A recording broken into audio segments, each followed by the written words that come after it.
Hello everyone, I'm Juggerite and this is Season 2 of my Minecraft Bedrock Survival Let's Play series.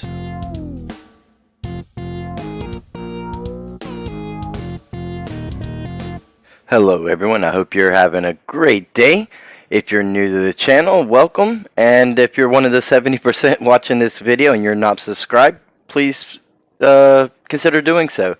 And don't forget to give the video a big thumbs up. I'm here at our starter base. I wanted to share a few things with you guys, starting with this glow squid farm that was non-functional before. I went ahead and dug it down to level 28, I believe is what it was, and I wanted to show you guys that we now have glow squid spawning. So if we've also somehow managed to pick up 22 glow ink sacks, even though we don't have any axolotls to, you know, take the glow squid out as we would like, but they're definitely spawning in here, and you can't see the bottom from here, but it goes all the way down to the necessary level, and it seems like they're spawning up here even. I'm not entirely sure what the deal is, but the point is it is functional. We can get some axolotls, at least one more to breed with the one we have, and get this thing up and running. Unfortunately, all of our sheep have despawned again, as well as our hopper minecarts. I'm gonna hold off on replenishing this until we need wool. We have quite a bit of all these colors, so when the entity issue is fixed and things aren't despawning so frequently, we'll consider fixing that back up. I also had another problem over here, and even though the entity issue is supposed to be fixed now, it's not something we're going to do in this episode. But if we come over here, our one remaining villager gone. He didn't make it. Fox Sanctuary empty. Our dog is gone. Our parrots are gone. Like, the only thing that has made it are the cows down there, and our bees seem to be doing all right.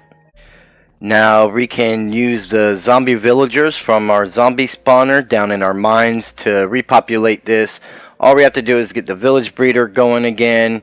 So just 2 of them and we'll be set. And we will end up taking them from here to the stronghold base and repopulating that village, seeing as our zombie villagers over there have despawned. We might even get started on this project in the next video. I just wanted to kind of give you guys the update of what was going on and let you know that I'm not going to fix the sheep farm right away, and I'm not necessarily going to repopulate this village area right away. We'll get the village breeder going and see how that does before I go through all that work with all them lecterns and them librarians. So the main focus of today's video is going to be right here in our stronghold base. We have a lot of unused rooms and plenty of opportunity here, and I really haven't done a lot with potions since I've been playing Minecraft, and I really want to change that. And we're going to dedicate one of the rooms in our stronghold base here to a potion brewing room. I want to make it as automated as possible, so it's something we're going to work on over time. But today we are definitely going to get started with semi-automatic potion brewing, and we're going to get ourselves quite a stockpile going. But before we get started on that, I've got a few things here. I want to get started working on getting the proper light levels inside our village up above. That way we can have our villagers roam around safely, and they'll be there for us to trade with. And again, I mean, we only need 2 villagers here, and as long as one of them is a farmer, they should be able to repopulate on their own. And we definitely need to do something with this stairway still, and we might take care of that today. Definitely want to get the lighting situation here as good as possible. We should be able to come out here in the nighttime and not find any mobs. And that's going to pretty much be the goal of what we do with this today. And hopefully it'll be villager ready by the end of the episode. Alright, I've done some work with the lighting, hiding it underneath moss carpet. I think hiding the jack-o'-lanterns under there will really help blend it in. And I've kind of spaced it out and placed it in areas that I thought would be necessary. We'll probably end up having to fill this area in or make sure it's lit to some degree. I'm going to take this coal just because it's here. And we really just, we don't want to take any chances of a zombie spawning in the village and converting our villagers into zombies and them getting fried up in the daylight. So we're going to run around here in the nighttime and double check everything I've done and just kind of make sure that nothing is spawning anywhere. Then we can get the metal doors up and for the entrances and exits out of the village. Some of these places still need doors and things like that, cosmetic things that we'll work on. But the beds and all are still here. We haven't done anything with any of those. And it looks kind of dark over there. So I think that's the area I'm going to have to work on a little bit more. But as you can see, our street lights do seem to put off quite a bit of light. And help, since mobs have to spawn in complete darkness now, we should be able to spread our lights out fairly well. That's probably not the best spot because as soon as I put a dirt block in front of that, yeah, it's gonna do absolutely no good. So I'm gonna get this rest of this lighting figured out, and we'll see what we come up with. Just a little bit of minor terraforming to help the light spread a little bit better. I don't really want to change the aesthetics of this place any more than necessary, but again, we do want to have a very safe village. We should be able to, with the exception of phantoms, not have to worry about anything inside these walls. Still doing some cow breeding over here, trying to get the meat population up, but I believe the lighting is all under control, and I'll keep an eye on it between now and when we get villagers over here, but I don't think anything should spawn. Now, I was thinking about just kind of doing this off camera and getting this all situated, but on a second thought about that, I thought it might be a good idea to use the time to do a little bit of a time lapse and just let you guys see what's going on. I don't know how you guys feel about the time lapses that I've done in the past and how those work, but I definitely have no problem doing them, and I would really like to be able to do like a Q&A time lapse sometime, but that's completely up to you guys, and I need your thoughts on it, and any suggestions you have, let me know in the comments below. We're going to need villager names for sure, so if you have villager names, don't hesitate to leave those in the comments. And if you have any other suggestions on anything else, previous video, what we're working on now, just let me know. I mean, after all, I'm the one behind the controller, but like I've said many times before, this is our world, and I appreciate each and every one of you.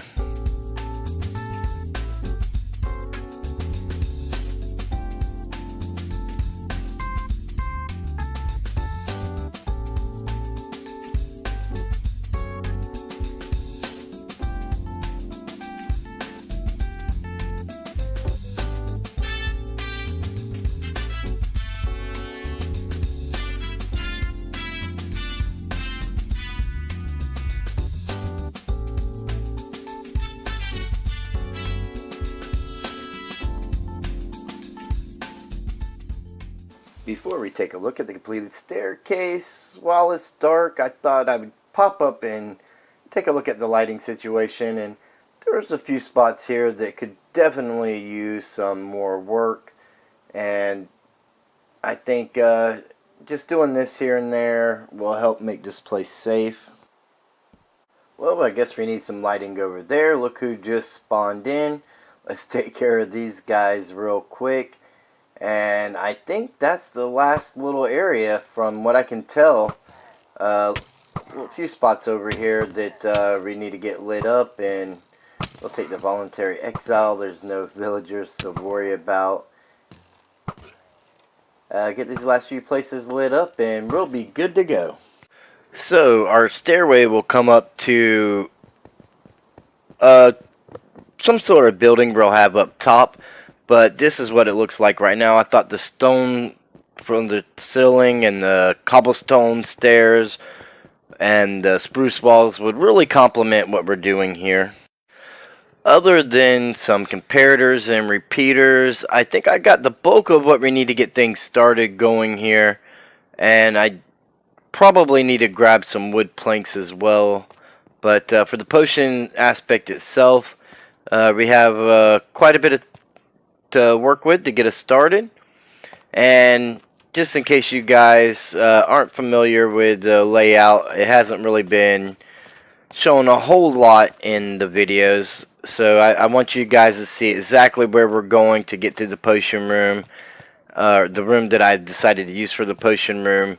And I want you guys to have a pretty good idea of the surrounding area of the stronghold and all the rooms that we have available to make stuff happen in still. So let's go ahead and, you know, we really need to get some hoppers made, and we have plenty of chests, but let's go ahead and get things started and kind of see what we can come up with. I mean, I have a design in a creative world which is going to take up quite a bit of space compared to what we have here, and I'm working on shrinking that design down as much as possible, but for the time being, I think we can get started with the first brewing station and just kind of use it for each step and go ahead and get us some potions made and get things going.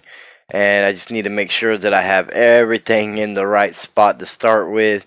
I don't want to have to move all this later. Alright, so we're going to place this brewing stand right on top of this hopper, feeding into this bottom chest, which will end up being a double chest eventually once we get everything figured out. And we need to feed our potions into the back of the brewing stand, and we'll end up with a chest on top of that we can access, and we'll have a water source somewhere right here, pretty close, where we can just kind of fill up our water bottles and fill up the chest right here. So we're gonna have to do some rearranging with the lights and stuff, but you won't see anything back behind there after this is all filled in anyways, or at least that's the goal. So right now we're working on the timing. We want to allow exactly 3 bottles of water to come into the brewing stand from the chest above, and only 3 to escape the brewing stand at a time. So ideally there would be enough time for 3 bottles to leave the brewing stand into the hopper before the next 3 went in, and the hopper under the brewing stand would be locked at that point so that the next potions coming into the brewing stand can't go anywheres. And so we're gonna just kind of set up a little bit of redstone stuff here that I came up with for that. I'm sure there's probably a much simpler design somewheres out there. This is just what I came up with on my own. It's not something I've looked into by any means, so definitely if you're interested in doing something of this nature, look into some kind of tutorials or something. There's bound to be plenty out there for Bedrock Edition that will help you get what you're after if you're not familiar enough with redstone to come up with your own contraptions. If you do follow what I'm doing here, the repeaters and the amount of ticks are very important and crucial to the timing for what I've configured for the setup that we're doing. And again, I'm trying to condense down what I have in my design to make it a little more space efficient. It would be a little more than what we have room for here in this place. So at the moment, this is what we're doing, and Again, I will compact this down too if I am able to at any point in time. Or if you guys have any suggestions even on how I could make this a little bit cleaner or get the desired effect, let me know in the comments below. So for the desired time frame, all of these repeaters here are at 4 ticks. This one up here is going to be on 4 ticks also. And then we just have to have redstone dust here and a redstone dust here. And basically what will happen is when we push our button, the delay will allow the bottles in the hopper or in the brewing stand to leave into the bottom hopper before it'll power long enough for 3 bottles to dispense back down into the brewing stand. And we can do a demonstration here real quick so you can see. Push the button and it'll be open just long enough once the delay gets around for 3 bottles to come down. There's none in the hopper. Okay, they're gonna stack. So basically we're gonna need water bottles, or actually that's not unlocking. Okay, so, and that's why. So right here I need to add another block. My redstone wire was not connecting to my repeater, and that's just, you know, mild troubleshooting like that. I'm not a redstone expert at all, so if I can do it, any of you guys can do it as well. Right now we'll have 1 in the brewing stand, none below, and there will be 3 or 2 more in the hopper. Actually I only see 1 in the hopper. Okay, they stacked in the brewing stand. There's actually 2 there. So we got the number of bottles coming through that we want, and once we actually get water and begin with the potions and everything, you guys will see a little bit better on what I'm talking about with that. So this is how I this is what I came up with for the timing system for my brewing, semi-automatic brewing station. Alright, it's very important when trying to get your background blocks in to give you the visual you're looking for. There is no block above the redstone torch there. It has to be an open air space, or you'll get a flickering effect instead of the delay that you're looking for. It'll completely change the way that the redstone works, and that's no good. So we're gonna just kind of seal this off, and this is just gonna be a 1 stand brewing station at the moment until I can find a way to condense everything down. So we're gonna hide our water source right back here inside the wall behind this chest. If I can get it in there. There we go. And I should be able to get that without a problem to fill the bottles, if I'm not mistaken. So I've been doing quite a bit with the materials we have. Mundane potions to get potions of strength and so forth. So it seems to be working really, really well. We're getting together a nice little stash. I think we're going to take a trip to the Nether though, see if we can get some more gas tiers, because they would be so useful. So we're actually after a few things here. We are going to want to try and get as many gas tiers as we can. Not for respawning the dragon this time, but for the potion brewing. And we want some glowstone. We need glowstone dust, and we don't have a cleric to get that from. So this is what we're going to do. We're just going to kind of see what we can find out here and go from there. Get what we can in a reasonable amount of time, and when we have enough to work with, we'll go. I managed to find some glowstone, and I'm just kind of I gathered it up. Now I'm trying to make my way back without falling anywheres. It was out in this way out in the roof, and I just kind of dug my way across the ceiling to get there. There's another gas. Maybe we can get another gas tier. That'd be nice. I'm not sure how many of those I've managed to sneak off with yet, but there's plenty of glowstone out here still. Oh yeah, gas tier right there. There's plenty of glowstone out here still. I would like to get plenty of glowstone dust for a lot of different things. Actually, it has a lot of uses, not just the potions, but I really like the glowstone. I like the redstone lamps. There's just so many different things that it could be used for. And did I just see another gas tier fall? It must be our lucky day.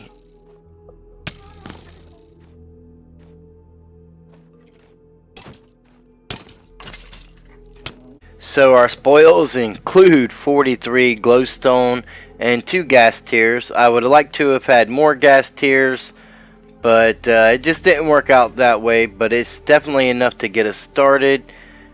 And, you know, collecting potions is something that can be done over time. So we have some potions of regeneration. We can throw some glowstone dust in there. You could do redstone to extend it, or you can do the glowstone dust in order to make it more powerful. And so we're definitely going for more power. Potion of regeneration could come in very handy for many situations. And of course it shrinks the time down. But, you know, a stronger potion is going to have a shorter amount of time. And we've also got our potions of strength in there. We can throw the glowstone dust in with the potions of strength and get potions of strength 2, which could be very handy. Let's see. And there we go, potion of strength 2. So, you know, we're just going to sit here and we're going to brew up quite a few different potions. We have a ton of awkward potions still, but we definitely need a lot of splash potions of weakness for all the villager conversions we're going to be doing. And that was the main reason that made me think about automatic brewing station. It's going to be semi-automatic for a while. To be fully automatic is going to take me some time to get there. So I've thrown down an extra chest over here to just kind of throw ingredients and things like that in. And these are probably going to be the most used ingredients. And go ahead and probably put these materials in here that we're going to need to expand with also. And I've just been running back and forth, checking on our potions. So we've gotten us quite a stash of potions brewed up. We have strength, regeneration, some extra awkward potions. We have some splash potions of weakness. A lot of good stuff ready to go at our disposal. I'd like to get some speed potions and things like that in the future also. That would be really, really nice. But we got our village completely mob proof. I'm almost positive of it. So maybe next episode we can begin villager repopulation over at the starter base so that we can end up with a few over here and see how that goes. We still need to get our road into our gold farm. We have some projects that, you know, need to be touched up. We need to find some axolotls for our glow squid farm. But if you enjoyed today's video, be sure to give it a big thumbs up. If you're new and you're one of the 70% watching who aren't, please consider subscribing. And I will see each and every one of you in the next video.